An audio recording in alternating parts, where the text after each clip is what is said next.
আমি একজন সাহাবার জীবনী শোনাবো আপনাদেরকে। আব্দুর রহমান ইবনে আউফ রাদিয়াল্লাহু তাআলা আনহু। 10 জন জান্নাতের দুনিয়াতে বসে যে 10 জন সাহাবা জান্নাতের সুসংবাদ পেয়েছেন তাদের মধ্যে একজন, আলহামদুলিল্লাহ বলেন। আব্দুর রহমান ইবনে আউফ রাদিয়াল্লাহু তাআলা আনহু প্রথম 8 জন মক্কায় যারা কালিমা পড়ে মুসলমান হয়েছে তাদের একজন। তার স্ট্যাটাসটাকে জেনে নেন। তো তিনি যখন মক্কা থেকে হিজরত করে মদিনায় গেলেন, মনে রাখবেন মক্কা থেকে যে সাহাবারা বাড়ি ঘর ছেড়ে হিজরত করেছে তাদেরকে বলে মহাজির, মানে হিজরতকারী সাহাবা। আর মদিনাতে যে সমস্ত সাহাবারা তাদেরকে রিসিভ করেছেন তাদেরকে বলে আল আনসার, মানে সাহায্যকারী সাহাবা। তো যারাই হিজরত করে মক্কা থেকে মদিনায় যেত, বিষ্ণু ইসলাম মদিনার কোন সাহাবীর সাথে তার ভাই পাতিয়ে দিতেন, আল মুআখাত, ব্রাদারহুড করে দিতেন, দায়িত্ব দিতেন যে তুমি এই সাহাবীকে দেখবে। তো আব্দুর রহমান ইবনে আউফ রাদিয়াল্লাহু তাআলা আনহু যখন হিজরত করে গেলেন, তার দেখভাল করার জন্য যে সাহাবীর দায়িত্ব পড়ল তার নাম হচ্ছে সাআদ ইবনে রাবিয়া, আনসারী সাহাবী রাদিয়াল্লাহু তাআলা আনহু। বিষ্ণু বললেন, সাআদ, আব্দুর রহমান ইবনে আউফ তোমার ভাই, ভাই বানিয়ে দিলেন। কি বানিয়ে দিলেন? তুমি তাকে টেক কেয়ার করবে, সে হবে তোমার মেহমান। সুবহানাল্লাহ।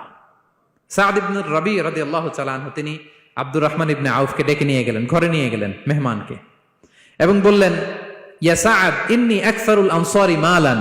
হে সাআদ, তুমি চিন্তা করো না, তুমি মনে করো না যে তোমার ভরণ পোষণ দিতে আমার কষ্ট হবে। আমি মদিনার সবচাইতে বড় বিজনেস ম্যাগনেট, সবচাইতে বড় বিজনেস ম্যাগনেট আমি। No tension, don't worry about it. Tension নিও না, আসো, তোমার জন্য আমার কি প্রপোজাল শোনো। ফাআকসিমু লাকা নিসফা মালি, আমার যত সম্পদ আছে আমি অর্ধেক তোমার দিয়ে দিব। সুবহানাল্লাহ। এত আসতে আপনার বাড়িতে কেউ মেহমান হলে করতে পারবেন এরকম? আল্লাহ, কেমন প্রেরণার বাতিঘর তারা। ফাআকসিমু নিসফা মালি, হে আব্দুর রহমান ইবনে আউফ, আমার অর্ধেক সম্পদ তোমারে দিয়ে দিব। এখানেই শেষ না, এরপর বলতে লাগলেন, আমার অনেকগুলো স্ত্রী আছে, তুমি কোথায় যে মেয়ে খুঁজবা, প্রস্তাব দিবা, এত ঝামেলার দরকার নাই।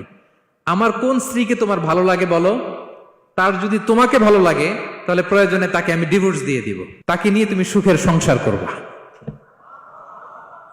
আল্লাহু আকবার, আল্লাহু আকবার। অর্ধেক সম্পদ দিয়ে দিব, আমার একাধিক স্ত্রী আছে, কাউকে যদি তোমার পছন্দ হয় এবং সেও যদি তোমাকে পছন্দ করে, প্রয়োজনে তাকে ডিভোর্স দিব। New life, new career, just go on.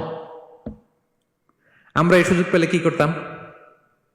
সাথে সাথে অর্ধেক সম্পদ নিয়ে নিতাম, ঠিক কিনা? আব্দুর রহমান ইবনে আউফ, প্রেরণার বাতিঘর, উনি কি করলেন? উনি বললেন, লা হাজাতা লি ফি যালিক। আমার ভাই, তুমি যে বলছো, এ সাআদ ইবনে রবি, তুমি যে এত চমৎকার প্রপোজাল দিয়েছো, এতেই আমি খুশি, তোমার কোনো কিছুর আমার দরকার নাই। বারাকাল্লাহু লাকা ফি আহলিকা ওয়া মালিক, আল্লাহ তোমার সম্পদে বরকত দেখ, আল্লাহ তোমার পরিবারেও বরকত দেখ। তবে একটা কষ্ট করতে হবে, সেটা কি? আব্দুর রহমান ইবনে আউফ বললেন, দুল্লানি ইলা সুক, just show me the way to market. মদিনার বাজারটা কোথায় এটা একটু দেখায় দাও। আমি নতুন মানুষ, পথঘাট চিনি না। দুল্লানি ইলা সুক, just show me the way to market of Medina. মদিনার বাজারটা কোন রাস্তা একটু দেখায় দাও। আল্লাহু আকবার। সাআদ ইবনে রবি বললেন, এই তো মদিনার বাজার। উনি যে কিছু ঘি কিনলেন, পনির কিনলেন, কিনে বিক্রি করলেন, প্রফিট করলেন। ওই প্রফিট দিয়ে আরো বেশি করে কিনলেন, আবার বিক্রি করলেন, প্রফিট, আবার বিক্রি করলেন, প্রফিট। এই কেনা বেচা করতে করতে 1-2 মাসের মধ্যে উনি মদিনার one of the biggest business magnate হয়ে গেলেন।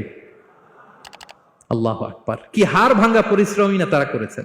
একেবারে রেডি ক্যারিয়ার ছিল, গেলাম সবচেয়ে বড় বিজনেসম্যানের অর্ধেক সম্পত্তি পেয়ে গেলাম। He didn't accept the ready career, rather he made his own path with his own Endeavour. নিজের চেষ্টায়, নিজের পরিশ্রমে, নিজের ঘাম ঝরিয়ে নিজের ক্যারিয়ার তৈরি করেছেন। চিল্লায় বলেন ঠিক কিনা? This is the biography of Abdur Rahman ibn Auf radiyallahu ta'ala anhu. Be a part of our vision. Do listen and share the khair.